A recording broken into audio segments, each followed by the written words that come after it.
All right, so in this lesson right here, what we're going to be doing is taking a look at some basic lighting in Unreal Ed. So, to start out with, first let's go ahead and simply create a light. Okay, I'll just right-click on the ceiling and say Add a Light there. All right, now with this basic light in there, we'll go ahead and rebuild lighting so that we can actually see the effect that we have from that light.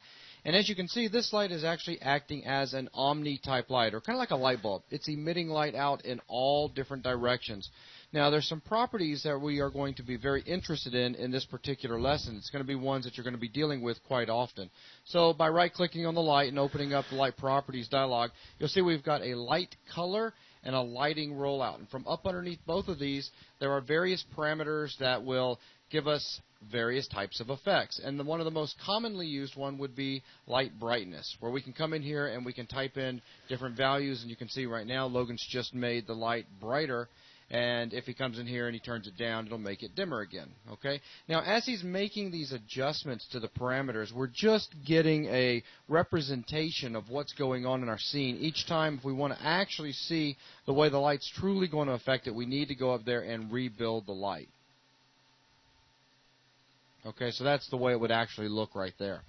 Now, below that, we've got light hue and light saturation. We can adjust these two numbers if we'd like for achieving a specific color for the light, or we could simply go up to the color, and then from in here, we can actually select a color that we may be interested for the light to emit.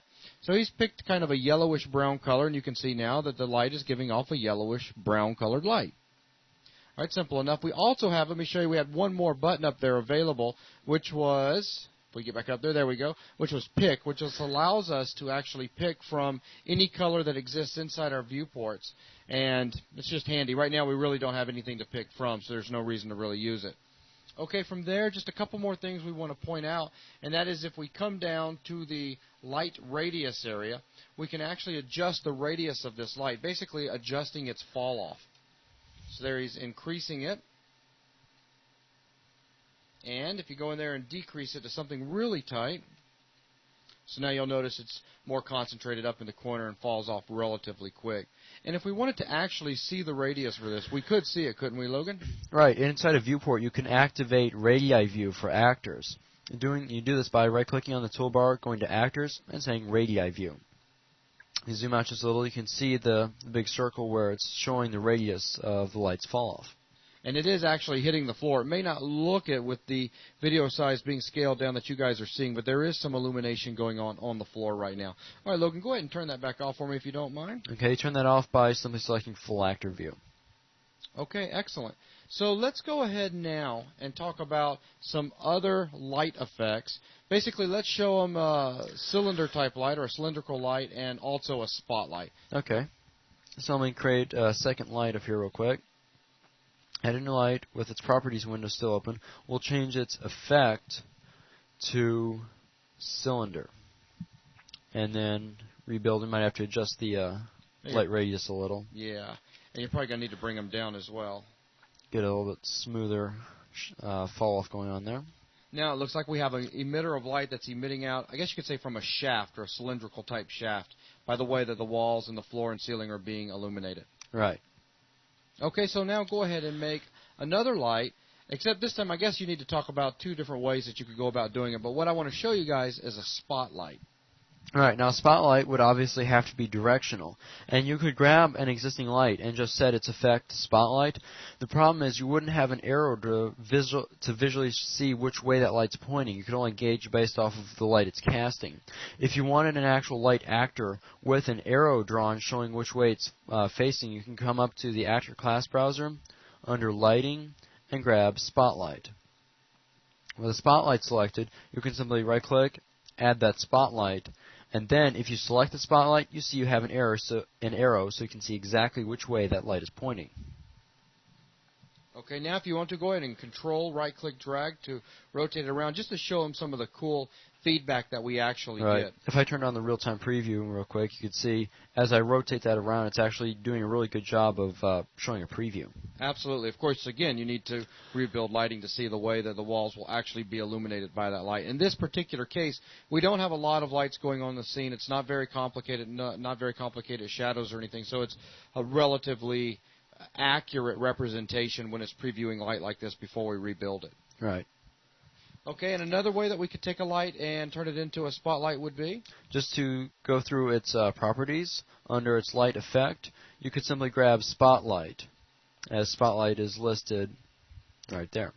Okay, so if you change that over to a spotlight right now, we don't get an arrow, right? No, we don't. Okay. I mean, we might be able to rotate it with certain methods, but it's still just not the same as being able to see exactly where it's pointing. Okay. And talking about being able to control which way a light is pointing, I remember all the way back in the introduction lesson of this VTM about talking about how we could actually it wasn't in the introduction, it was in the viewports lesson, how we could actually take our camera and make it jump to a specific actor and then have that actor constrained to the camera so that we can use the camera to control which way that actor was pointing. So could we do that here with this light? Sure, we could use the lock to selected actor by toggling it on and then grabbing our spotlight. And let's see, sometimes the recording equipment interferes a little bit. The software that we use for recording sometimes keeps it from actually updating the light as we look around. But but the whole idea is basically right now you get these crosshairs. You can look around, and as you actually look around, normally you're going to see the light actually updating. And then, of course, you can rebuild it when you're done. Okay, and then he's just unlocked it so that he can now move his camera away from it. And you can see that by rebuilding it, the light is now pointing in the direction that we took the camera and we looked in. So he's now looking up kind of in the left-hand corner, rebuilding, and you can see the illumination is now more up in the left-hand corner. Okay, so simple enough. So pretty simple. This is all we really wanted to cover as far as basic lighting is concerned. There's all sorts of other effects and types that we can get into, but right now for Level Editor 101, we're not wanting to do that. At this point, we're wanting to take some of this basic knowledge that we've just seen and go over to our actual level now and illuminate it. Start throwing some lights into it to make it look interesting. So a quick recap what we've talked about. Basically, is some different light types through light effects. We've talked about how to set light brightness and light colors as well. And we've also talked about the spotlight and how we could actually use the camera to help point where the spotlight's going to be pointing. So with that, what we'll do is go and close the dialogues down, and you guys are about to see a quick flash over into our level, and we'll start illuminating it. Okay, so we've now got our massive little level loaded here. And we're ready to go in there and start creating our lights. Now, we do have some lights already in the scene that we've put in there as temporary working lights. And Logan, go ahead and take a second and take some of those lights out so that we can start doing the real deal. Right, we're going to start and just add all our lights in the exact positions that we'll be needing them. Okay. So I'll go back and hunt down those existing lights we had in there and start selecting and deleting some of them. Matter of fact, delete all 3 of them. And with those lights out of the way, I can begin adding the lights where we actually want them, starting out with the light in the center of the column.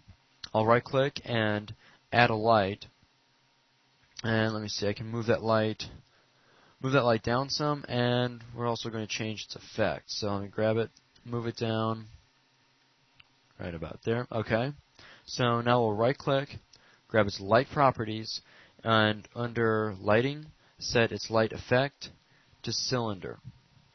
So this is going to give us that shaft of light again. Right, and extend the shaft of light farther down. It's going to also help illuminate our tracks for the elevator coming up. Right. Let me rebuild lighting, and you'll be able to see that. So now you can see that we do have all the tracks, and if you look all the way down, then we're actually starting to get some lighting all the way down to the bottom of our level. Okay, very nice. Now, if you look back away a little, you see like the outside of the pillars are still very dark, and we need to add some more lights to get a good ambience going so we can see all our textures. Okay. So first, since it's going to be a similar light type, I'm going to go ahead and duplicate off of this first one and move it out kind of towards the edge of that inner cylinder there, if you will. And let's see, all I need to do for that one light is go in and change its brightness down to 16, and also lower its radius. I'm doing this because this light's going to be duplicated to go around all 4 sides, and we don't want it to be too overbearing. So with those set, I can go ahead and duplicate this light over to the other 4 sides, or the other 3 sides. Now that we have those lights in place, let's see, we also need, I was going to move them down as well so that we get a nice even illumination on the outsides of the pillars. So we go in real quick and grab those 4 lights And then, let's see, let's drag them about down to the center of the inner arena. Maybe somewhere around there. Now if we were to rebuild lighting, we should see a more even glow on the outside of our pillars. So our lighting is going to be evenly distributed now. Right. So you can see now we've actually got some ambience in there, and we can take a look at and see what our level's starting to look like with our real lighting in place. Okay, starting to get a nice soft feel to it, if you will. Right. Okay, and if you remember, we have all these lights around the walkways, and I'm going to go ahead and start lighting those now.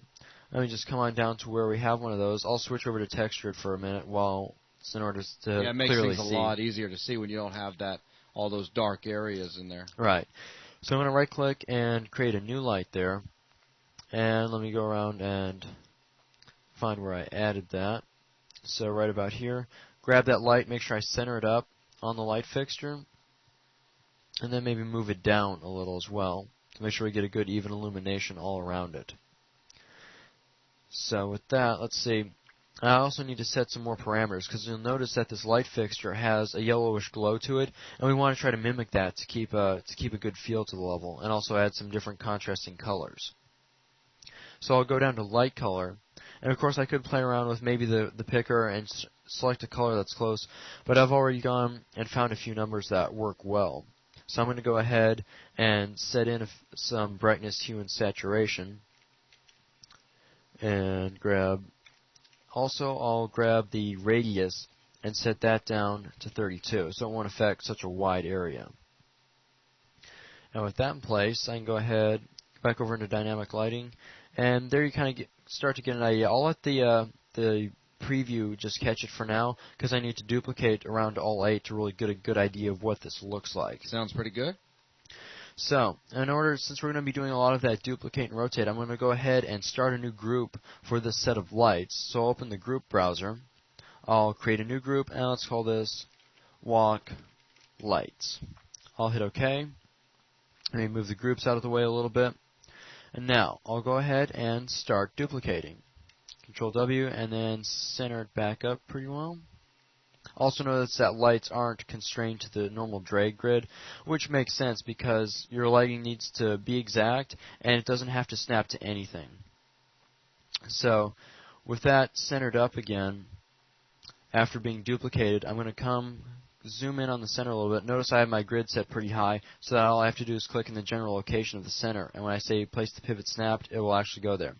Now you can't see it yet because I don't have enough lights selected, but even just lights by themselves, if you have enough selected, you'll actually be able to see a pivot when you start snapping it. So what he's saying right now is just with the one light selected, sometimes you're not going to see that pivot. Right. Is this a drawing or a bug in a sense? It's just more that generally you don't snap lights in a sense, but I'm snapping its pivot, and I actually am getting the full effect of that. You can see it's got that nice arc to it, and I can run it right over exactly to that next light fixture. Okay.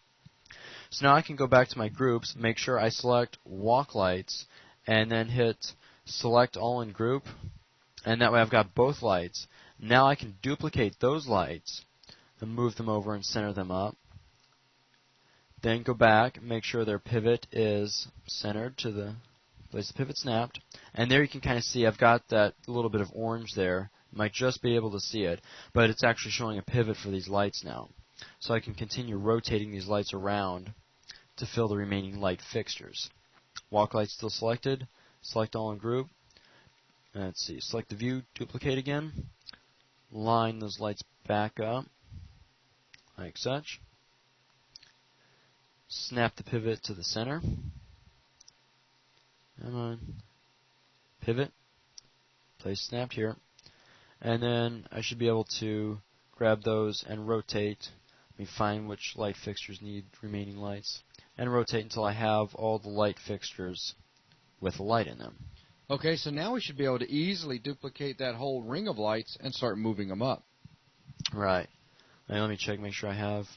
I almost had one overlapping, you see, in this corner here. Got to be a little bit careful of that because they don't exactly snap to any kind of a rotation grid either.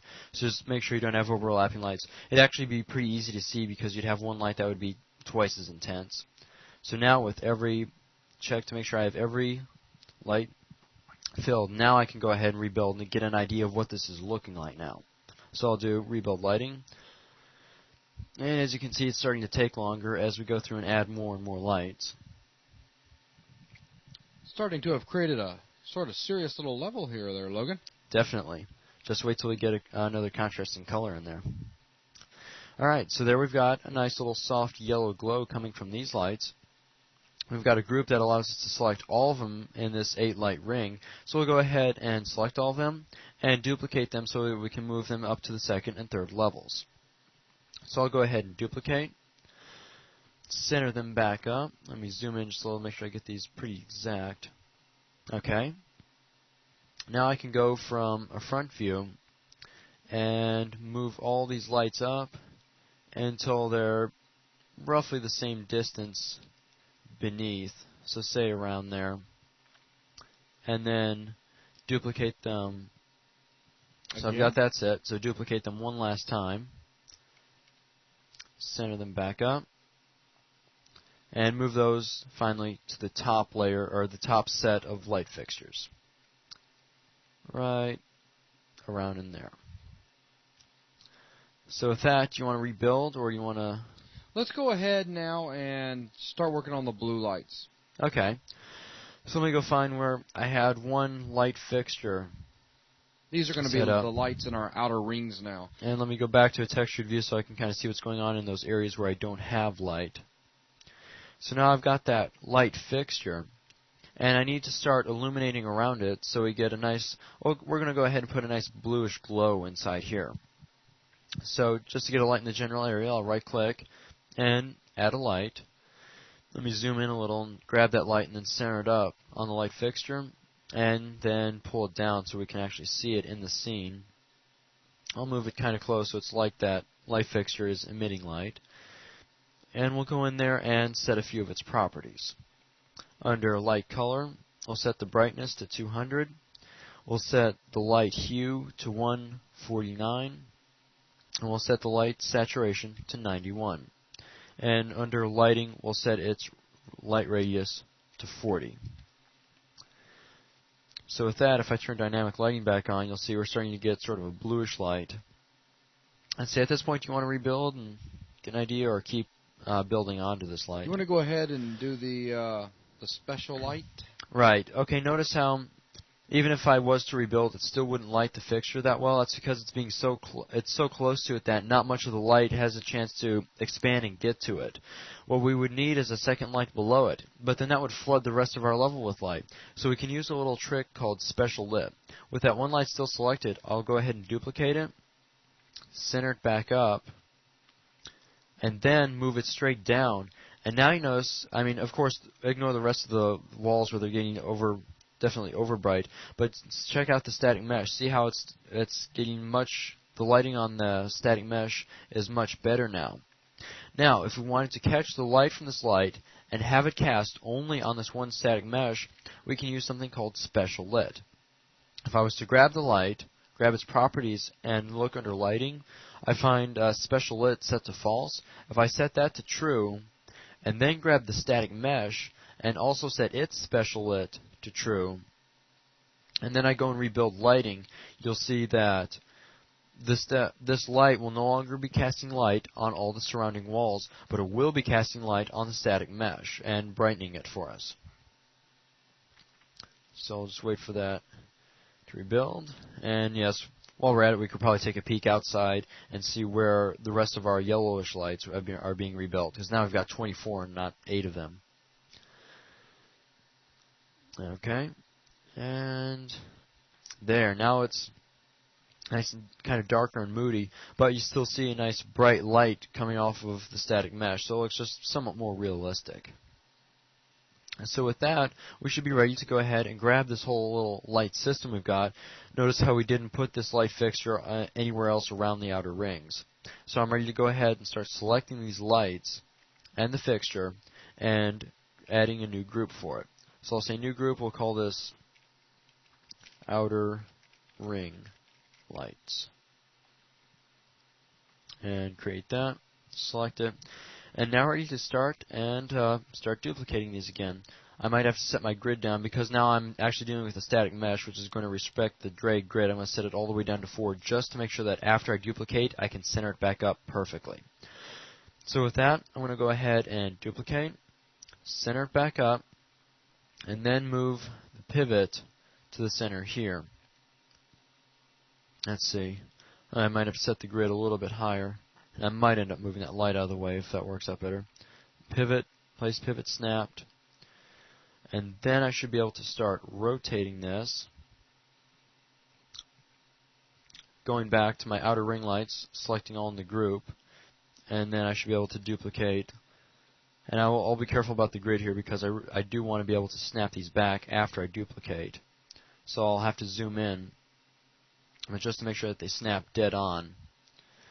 Then I'll change the grid to make it easier to snap the pivot to the center. And I can rotate these this set, go back and select all in the group, and let's see, grid back down to 4 to make sure we can center these up, duplicate, center, set the grid, and then snap the pivot. And with that, we should be able to get these the rest of the way around the level, like such. Very nice. And now we should have the entire top section lit. And now we could simply take all of that, duplicate it, and move it down. Exactly. So we could select all of those, grab them. Let me see if there's anything. All right, that looks good. So with all this selected, go ahead and, let's say, set the grid down just to make sure we can grab them all. Duplicate, center them back up, and then go in, say, a front view, and start moving all of them down to the second level. And let's see, make sure they stay lined up. Duplicate them again, and put them on the bottom level. Line them up. Line up in that view, and then that should do it. I guess at this point I could go ahead and do another rebuild lighting just to make sure so we can actually see what this looks like without it being over bright everywhere. Absolutely. Starting to get quite a few lights in here. Definitely. And of course this results in the rebuilding stage going slower and slower every time we get to it. That's necessary to make the level look really nice. I understand.